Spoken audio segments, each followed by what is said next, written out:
دوستوں، آج ہم ایک ایسے ہستی کے ساتھ موجود ہیں جو پچھلے 13-14 سال سے جنگ میں لکھتے آ رہے ہیں۔ ہم خیبر پختونخوا میں ان کے آرٹیکلز پڑھتے ہیں اور وہاں پہ لوگ ان کے آرٹیکلز بڑے پسند کرتے ہیں۔ اسی سلسلے میں ہم آج ان کے پاس آئے، ان سے کچھ سوالات پوچھیں گے، آپ لوگ ہمارے ساتھ رہیں۔ سب سے پہلے سوال تو یہ کہ آپ دیکھ لیں، انڈیا نے G20 کانفرنس بلایا ہے، اس میں انہوں نے جتنے بھی کنٹریز تھے ان کو بلایا، لیکن پاکستان کو نہیں بلایا، کیا وجہ ہو سکتی ہے؟ جو G20 پہلے لوگوں کو سمجھنا چاہیے کہ G20 ہے کیا۔ G20 G8 کا نام یا G7 کا نام آپ نے سنا ہوگا۔ یہ ممالک تھے جس میں آپ سمجھیں کہ امریکہ، رشیا، کینیڈا، جاپان، اس طرح کے جو ترقی یافتہ ملک ہیں نا وہ اس میں شامل تھے، جرمنی تھا۔ تو ان لوگوں نے سوچا کہ جو مضبوط معیشتیں ہیں دنیا کی تو ان کو ہم شامل کریں۔ 1999 کی بات ہے جب جرمنی میں یہ اس حوالے سے پہلی بنیاد رکھی گئی اور پہلا سربراہی اجلاس ہوا، اور اس میں G20 اس لیے بولا جاتا ہے کہ 20 کنٹریز اس میں شامل ہیں۔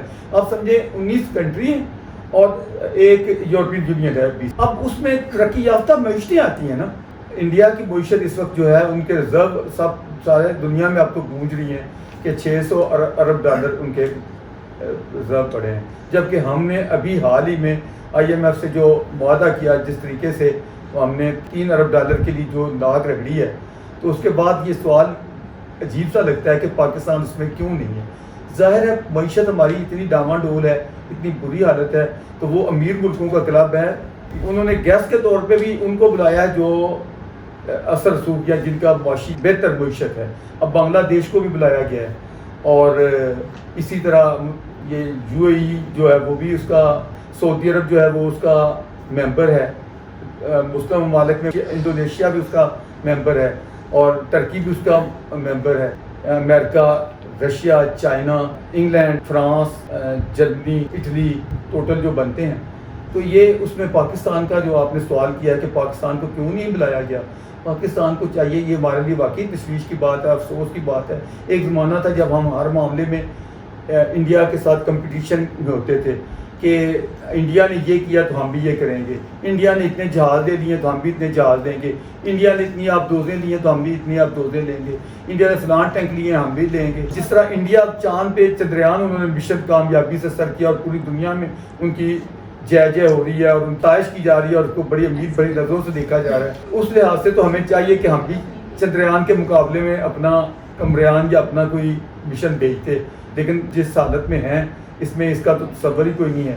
لہذا ثابت یہ ہوا کہ اب ہم کمپٹیشن میں نہیں رہے اس مشن میں۔ یہ سوال کہ ہم G20 میں کیوں نہیں بلائے گئے یا کیوں نہیں ہماری اہمیت ہے، تو ہمیں اپنے گریبان میں ہی جھانکنا پڑے گا کہ اپنی معیشت کیوں برباد ہم نے کی، اور ہم اس حالت میں کیوں، مانگت کی حالت میں کیوں پہنچے۔ سعودی کے پرنس محمد بن سلمان وہاں G20 میں تشریف لے کے گئے، لیکن ہمارے یہاں پہ کب سے ان کو بلا رہے لیکن پاکستان تشریف نہیں لے کے رہے، کیا وجہ ہو سکتی؟ اس کے باقاعدہ وہ کوئی اسپیشل گیسٹ نہیں تھے۔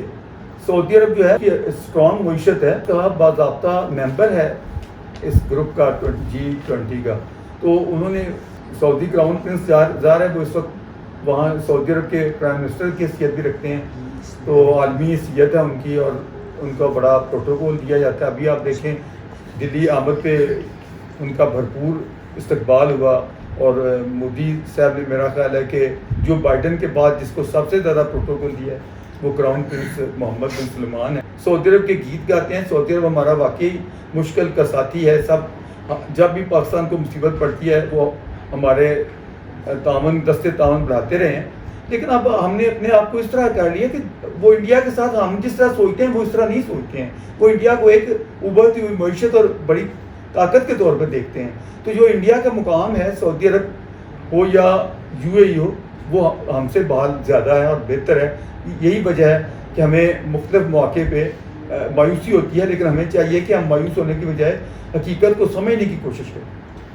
ریحان صاحب، پاکستان اور انڈیا کے جو تعلقات ہیں، آپ کیا سمجھتے ہیں کہ ان تعلقات کو ہم کیسے بہتر بنا سکتے ہیں؟ انڈیا پاکستان کے تعلقات جو ہیں وہ بہت اچھے ہونے چاہیے، اور ہماری تجارت، خاص طور پہ تجارتی تعلقات نہ ہونے کی وجہ سے ہم پاکستان جو ہے کافی نقصان میں جا رہا ہے۔ بلکہ ایک سروے ہوا تھا جس میں یہ کہا گیا تھا کہ اگر اس وقت تجارت ہوتی ہے تو وہ انڈیا کی بجائے پاکستان کے فائدے میں ہے. لیکن آپ دیکھیں ہماری حکومتیں جو بھی آتی ہیں وہ جو بھی اس کے پیچھے طاقتیں ہیں وہ نہیں چاہتی ہیں. کیا وجوہ ہیں اس پہ پاکستانی قوم کو اس پہ غور کرنا چاہیے اور ان لوگوں کو ان چہروں کو پہچاننا چاہیے جو پاکستان اور انڈیا میں دشمنی چاہتے ہیں. پاکستان نے اگر سروائیو کرنا ہے اور آگے بڑھنا ہے تو اس کے علاوہ کوئی چارہ نہیں ہے کہ انڈیا کے ساتھ ہمارے سب سے زیادہ موسٹ فیورٹ نیشن کا جو ایک دفعہ آیا بھی تھا تو وہ حیثیت دینی پڑے گی. اور میں تو یہ بالکل لکھتا بھی ہوں ان حالات میں انڈیا دشمنی کا مطلب اصل میں پاکستان دشمنی ہے. اگر کوئی انڈیا کے بارے میں نیگیٹو سوچتا ہے تو سچ بات یہ ہے کہ وہ پاکستان کا خیر خواہ نہیں، پاکستان کا دشمن ہے. وہاں بہت ساری چیزیں جو پاکستان سے کافی سستی ہیں اور ہم دوسرے ملکوں سے اتنی زیادہ لاگت کے ساتھ وہ منگواتے ہیں. تو اگر یہ اتنی قریب ترین ہمسایہ ہے ہمارا، جو ان کی دنیا میں اس وقت جو حیثیت ہے اس سارے کو سامنے رکھتے ہوئے ہمیں یہ ایلیمنٹ جو نفرت کا ہے اس کو ختم کرنا چاہیے، دشمنی کا خاتمہ ہونا چاہیے اور انڈیا سے ہمارے مثالی تعلقات ہونے چاہیے. ہم جب اپنے نصاب میں مطالعہ پاکستان میں اسپیشلی جب ہم پڑھتے ہیں تو وہاں پہ ہمیں یہ بتایا جاتا ہے کہ بادشاہان گاندھی یہ لوگ غدار تھے، لیکن جب ہم ان کے پرسنل بکس پڑھتے ہیں تو ہمیں اندازہ ہوتا ہے کہ وہ بہت عظیم لوگ تھے، انہوں نے بہت کچھ کیا ہے قوم کے لیے، انسانیت کے لیے. تو یہ ہمیں کیوں اس طرح پڑھایا جاتا ہے، ہم سے مطلب حقیقت کیوں چھپایا جاتا ہے؟ بڑا اچھا آپ کا سوال ہے. اگر کے پی میں ایسی سوچ ہے تو یہ تو بڑی خوش آئند ہے، کیونکہ ہمارے عام لوگ جو ہیں وہ مطالعہ پاکستان کے ذریعے سے ہی سوچتے ہیں اور اسی طرح کے سوالات اٹھاتے ہیں. آپ نے جو سوال کیا میں اپریشیٹ کرتا ہوں. پہلے نمبر پہ بادشاہ خان کو ہی لیں. اب بادشاہ خان ہمارا ایک آزادی کا ہیرو ہے اور وہ شخص ہے جس نے جو 1913 میں لیڈر، کوئی ایسا نام نہیں تھا، کوئی ہمارے ہاں جناح صاحب کو لیڈر بنا کے پیش کیا تھا. حالانکہ جو مقام بادشاہ خان کا ہے، ہماری قوم میں کوئی اچھی قیادت آئے تو وہ سب سے پہلا کام یہ کرے گی کہ آزادی کے ہیرو یا اس قوم کے ہیرو کے طور پہ بادشاہ خان کو پیش کرے گی. افسوس کی بات یہ ہے کہ چلو وہ تو غیر تھے، جب آزادی مل گئی یہ اپنے لوگوں نے ان کے ساتھ جو سلوک کیا وہ انگریزوں سے بھی بدتر. اور اسی طرح مہاتما گاندھی. اب ہم یہاں ہمارے سلیبس میں جو بھی کہا جاتا ہے انٹرنیشنلی، آپ دیکھیں پوری دنیا میں جو ان کا ریکارڈ ہے، آپ اس سے اندازہ کریں کہ 2 اکتوبر کو عالمی دن منایا جاتا ہے عدم تشدد کا، اور وہ دن مہاتما گاندھی کی پیدائش کی وجہ سے. اتنے دنیا کے بڑے بڑے مدبر مفکر ہوئے ہیں. آئنسٹائن کو ہی لے لیں. آئنسٹائن نے کہا تھا کہ اس نیلی چھتری نے جیزس کے بعد اتنا مقدس انسان نہیں دیکھا جتنا مہاتما گاندھی. اور انہوں نے یہ کہا کہ آنے والی نسلوں کو یقین نہیں آئے گا کہ اس دور میں اتنا گریٹ انسان اس خطے میں پیدا ہوا. کمیونل تصوات سے بلند تھا، وہ ہیومینٹی کی بنیاد پہ سوچا. اس نے مسلم ہندو کا کبھی اس طرح کا تعصب نہیں رکھا. وہ شخص تھا جس نے ہر موقع پہ یہ کہا کہ مسلمان اور ہندو یہ میری 2 آنکھیں ہیں. نیگیٹو طور پہ پیش کیا ہمیشہ. اگر بادشاہان کی جو انسانیت کے لیے انہوں نے کام کیا تھا، جو بھی کیا تھا، ان پہ بہت زیادہ لوگوں نے کتابیں لکھی ہے، ان پہ پی ایچ ڈیز بھی ہوئی ہے. لیکن جب ہم یونیورسٹیز میں یہ کہے کہ ہم قائد اعظم پر تھیسس لکھنا چاہ رہے ہیں، ریسرچ کرنا چاہ رہے ہیں، تو ہمیں منع کیا جاتا ہے. یہ پابندی کیوں ہے؟ وہ باضابطہ ہو یا نہ ہو، لیکن ایک بات میں آپ کو کہوں گا، یہ جناح صاحب کا پی ایچ ڈی میں کیا ثابت کریں گے، کیا دکھائیں گے ان کو؟ وہ ایک شخص ہے جو اس کی کمیونل لیڈر کے، ایک فرقہ پرست لیڈر کے طور پہ ہوگا نا. اس پہ پی ایچ ڈی اگر کروائی بھی جائے تو اس میں کیا چیز ایسی ہے جو، بلکہ پی ایچ ڈی جب ہوتی ہے آپ کو معلوم ہے ریسرچ کا مطلب یہ ہوتا ہے کہ بلا تعصب بلا لاگ جو سچائی ہے وہ بیان کی جائے، وہ تحقیق کر کے اصلیت جو ہے سامنے لائی جائے. تو اصلیت کا تو یہ عالم ہے کہ اب بہت ساری چیزیں ہیں ویلبرٹ نے جو لکھی ہیں جو بالکل جینون ہیں سارے ہسٹری میں. ہمارے ڈاکٹر اشتیاق صاحب نے بھی ابھی ان پہ ایک کتاب زبردست لکھی ہے. تو ایسی چیزیں ہیں جو ہمارے عام لوگوں کو معلوم ہی نہیں ہیں. ان کی لائف کے ایسے واقعات ہیں جو شاید میں یہاں آپ کے سامنے بھی بیان کرتے ہوئے جھجک فیل کروں گا کہ اس لیے میں کہوں گا کہ ان کو چھوڑ ہی دیں. لیکن جب کوئی ریسرچ کرتا ہے تو پھر چھوڑنا تو نہیں ہوتا. تو اب وہ واقعات ہماری جو پروپوگنڈا کمپین ہے یا ہمارا مطالعہ پاکستان ہے وہ تو افورڈ ہی نہیں کر سکتا کہ جناح صاحب کے بارے میں وہ بہت ساری حقیقتیں ہیں جو سامنے لائی جا سکیں. سر پاکستان میں اگر دیکھا جائے ایکسٹریمزم آج بہت زیادہ ہے. 1960s 70s میں جو ان کی اس وقت کا جب ہم تاریخ پڑھتے ہیں تو ایکسٹریمزم اتنا زیادہ نہیں تھا. آج اتنا زیادہ کیوں ہے؟ ایکسٹریمزم کا جو زیادہ تعلق ہے میں سمجھتا ہوں مذہب کا جب سیاسی استعمال ہوتا ہے تو ایکسٹریمزم زیادہ بڑھتا ہے. صدیوں سے یہاں لوگ ہندو مسلمان آباد تھے مدت تک، مغلوں کی بھی یہاں حکومت رہی، خلجی ابدالی سارے جو بھی مسلمان بھی آتے رہے، انگریز بھی آئے، سب ہم ایک یا ہندوستانی کے طور پہ پہچانے جاتے تھے۔ مذہب دیکھو، مذہب کسی کا کرسچن ہے تو کسی کا جوز ہے، کسی کا بدھ مت ہے، کسی کا جین مت ہے، کسی کا مختلف فرقے ہیں، ہندو ہے، مسلم، جو بھی۔ تو مذہب کی بنیاد پہ اگر چیر پھاڑ ہونے لگے پھر تو دنیا میں بہت سارے ممالک ہیں، ان کے سارے کو بٹوارے شروع ہو جائیں گے۔ ایک آئین جو ہوتا ہے وہ آپ جانتے ہیں کہ وہ عوام سارے قوم کے نمائندگی کا ہوتا ہے نا، پوری قوم کو سامنے رکھ کے بنایا جاتا ہے۔ اب یہ تو نہیں ہوتا کہ آپ ایک فرقے کی کریں اور دوسرے فرقے کی مخالفت کریں۔ اسٹیٹ جو ریاست ہوتی ہے وہ شہریوں کے لیے ماں کی حیثیت رکھتی ہے، کچھ شہریوں سے امتیازی سلوک کرے، کچھ کو تیلی ماں بن جائے، تو یہ بے انصافی ہے۔ یہ تو دنیا میں کہیں بھی ہو تو اس کے خلاف آواز اٹھے گی۔ ہماری ریاست اصل میں کچھ لوگوں کے لیے ستیلی ماں بنی ہوئی ہے۔ لوگ تو ضیاء الحق کا نام لیتے ہیں نا کہ اس نے بڑا غلط کیا اسلامائزیشن کے نام پہ، حالانکہ حقیقت میں اگر دیکھا جائے تو اس کی بنیادیں اس سے بھی بڑھ کے بھٹو جو کہ ایک عوامی نمائندہ جس کو ہم کہتے ہیں اس نے رکھی۔ وہ چونچو کا مربع بنا دیا ہے، نہ وہ اس میں جمہوریت ہے تو پھر جمہوری طور پہ آؤ، مذہبی ہے تو پھر مذہبی طور پہ آؤ۔ اس نے وہ سارے طبقوں کو خوش کرنے کے لیے کچھ کہیں کی اینٹ کہیں کا پتھر کہیں کی کوئی چیز ادھا تیتر ادھا بٹیر تو کر کے، تو اس سے جنونیت ہی پھیلنی تھی اور کیا ہونا تھا۔ تو یہ بنیادیں رکھنے میں سب سے بڑا دوشی اس نئے پاکستان کا جو نعرہ لگانے والا بھٹو بھی، جیسے اب آپ کہتے ہیں نا کہ کھلاڑی نے لگایا 71 میں، یہ الفاظ جو ہیں آپ دیکھیں گے تو اس شخص سے بھی ہمیں ملتے ہیں جس کو آج قائد عوام یا کئی لوگ یہ کیا کچھ سمجھتے ہیں۔ تو اس شخص نے حکومت کو جو کہ بنتی نہیں تھی اس کی، وہ جیتا ہی نہیں تھا الیکشن تو شیخ مجیب صاحب جیتے تھے اور بہت بھاری میجارٹی سے جیتے تھے۔ تو ایک ایسا شخص جو مائنارٹی تھا جس کی حکومت بنانے کا جس کو رائٹ نہیں تھا، جب وہ بیٹھ گیا تو اس نے کہا کہ میں اپنی گورنمنٹ کو کیسے مستحکم یا پاپولر بنوں، تو اس نے مذہب کا استعمال کیا۔ جس کی دال نہیں گلتی وہ سمجھتا ہے کہ میں مذہب کا سہارا دوں گا، مذہب کا سیاسی استعمال کروں گا تو اس سے مجھے پاپولرٹی ملے گی۔ بلا شبہ پاپولرٹی مل جاتی ہے لیکن سوسائٹی تباہ ہو جاتی ہے۔ اس کی قیمت جو ہے وہ عوام کو چکانی پڑتی ہے۔ آج بھی آپ دیکھیں جو بھی آتا ہے اپنا سودا سر بیچنے کے لیے وہ مذہب کا تڑکے لگاتا ہے۔ وہ کہتا ہے نا آپ کے کے پی میں وہ کس نے کہا تھا کہ خان صاحب یہ مذہبی ٹچ دیں اس کو، تو یہ ٹچ دینے والے ہیں نا جو، یہ اصل میں اس کا منبع ہے اور اسی سے جنونیت اور شدت پسندی جو ایکسٹریمزم آپ کہہ رہے ہیں یہ پھیلتی ہے۔ سر افغانستان میں طالبان کے آنے سے مثبت اثر، وہاں پہ مثبت بہت زیادہ جو ہے چیز ہے، یہ مثبت جتنے بھی وہاں سے اسٹوڈنٹس آتے ہیں وہ کہتے ہیں کہ وہاں پہ مثبت افیکٹ ان کا ہے۔ تو پاکستان کو ان کے ساتھ کیسے تعلقات اختیار کرنے چاہیے؟ پہلی بات تو یہ ہے کہ میں سمجھتا ہوں کہ طالبان کے دو ادوار ہیں۔ ایک دور تو ہے 96 میں جب وہ آئے تھے، اس سے پہلے آپ دیکھیں 96 کا جو افغانستان تھا وہ خانہ جنگی سے پر تھا۔ ایک طرف مجاہدین کو آپ کو پڑھا ہوگا آپ نے کہ روسی سوویت یونین کی فورسز کو نکالنے کے بعد جتنے مجاہد وہ بنے ہوئے تھے وہ سارے آپس میں ایک دوسرے کا سر پٹول کرتے رہے۔ حکمت یار تھے، مولوی یونس خالص تھے، مجددی صاحب، عجیب قسم کی بہت زیادہ ٹسل ہوئی۔ رشید دوستم کا نام یاد ہوگا جو وادی پانچ شیر کے احمد شاہ مسعود تھے۔ یہ آپس میں جو ان کی اتنی زیادہ لڑائی جھگڑے جو تباہ کاریاں ہوئی، خانہ جنگی کی صورت تھی۔ تو اس صورت میں جب طالبان آتے ہیں تو ایک ان کو ٹوٹا ہوا بکھرا ہوا تباہ حال افغانستان ملا۔ اب کہ ان کی آپ گڈ لک سمجھ لیں، 20 سال امریکہ کی وہاں آپ کو معلوم ہے کہ ساری امدادیں آتی رہیں، لمبی چوڑی ڈیولپمنٹ وہاں ہوئی۔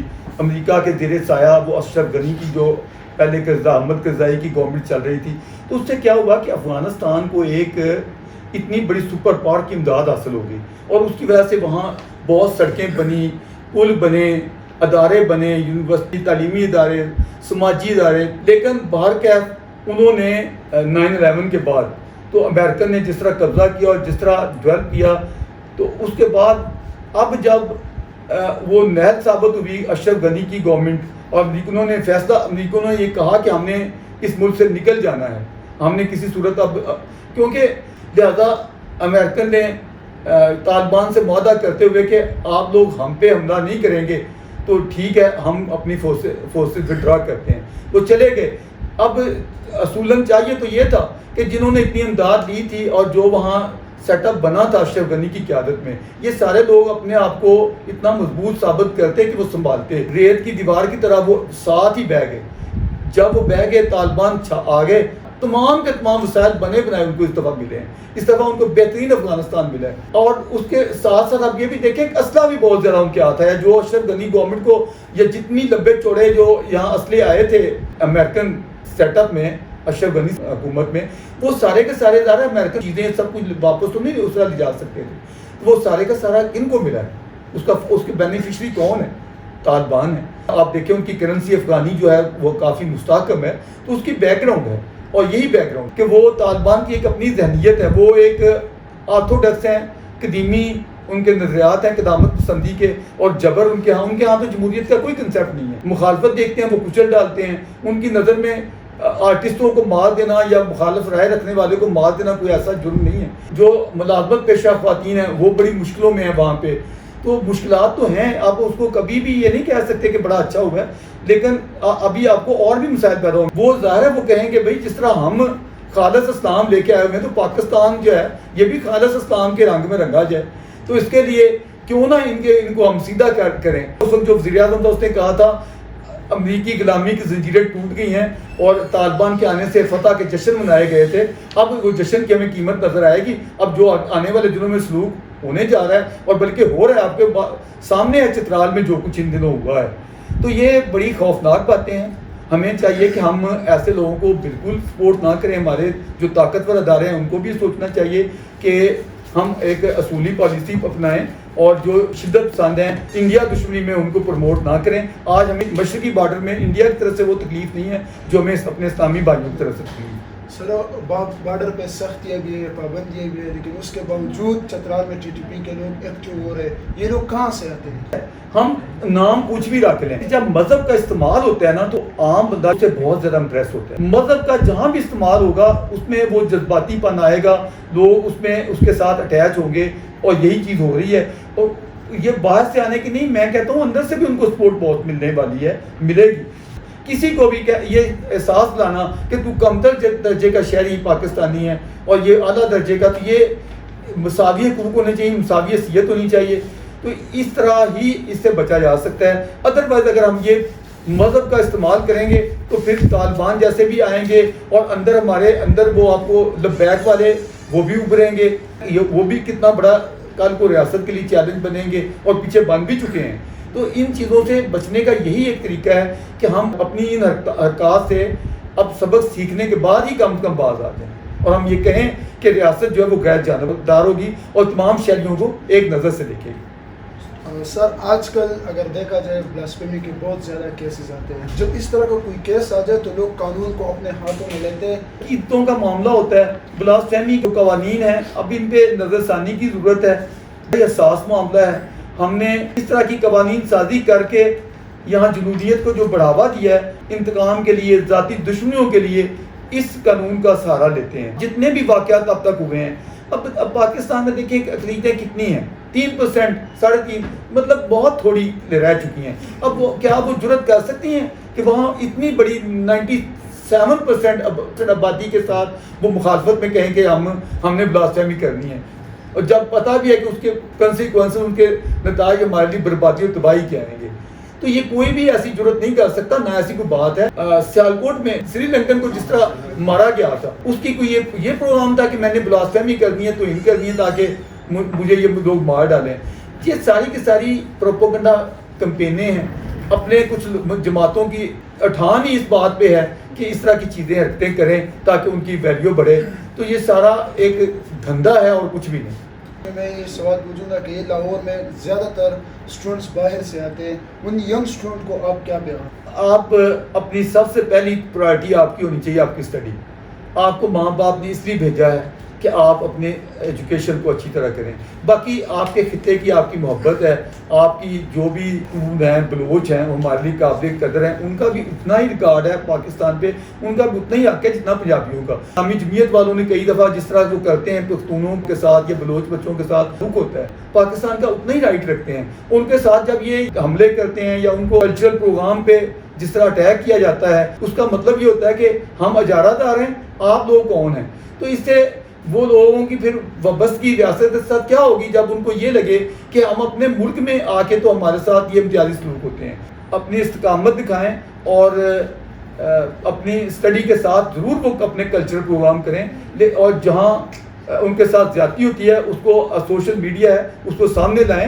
ایسی بات نہیں ہے, پنجاب کے اندر سے بھی ان کو ایسی آوازیں ملیں گی جو کہیں گی کہ جو زیادتی ہے وہ زیادتی ہے. بہت شکریہ افضل ریحان صاحب, آپ نے ہمیں وقت دیا.